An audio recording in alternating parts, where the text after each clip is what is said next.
একদিন এক গভীর জঙ্গলের পাশে ছিল ছোট্ট এক পুকুর। সেই পুকুরে বাস করত এক জলপরী, যাকে সবাই ভয় পেত। সে ছিল এক ডাইনি জলপরী, যে জাদু দিয়ে মানুষ আর প্রাণীদের পাথর বানিয়ে ফেলত। একদিন জঙ্গলে খেলতে খেলতে টুনি নামের এক ছোট্ট পাখি পুকুরের ধারে এলো। জলপরী তাকে দেখে বলল, এই পাখি, আমার গান শোনো, না হলে তোমায় পাথর বানাবো।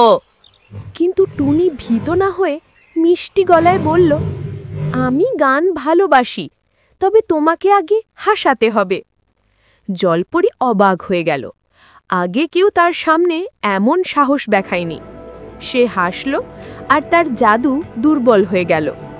সেই সময় টুনির বন্ধু বাঘ এসে হাজির। সে জলপরীর পেছনে গর্জন করল।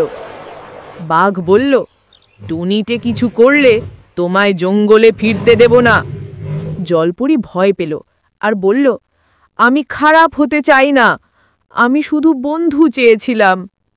টুনি হেসে বলল, তাহলে চলো আমরা সবাই মিলে বন্ধু হই।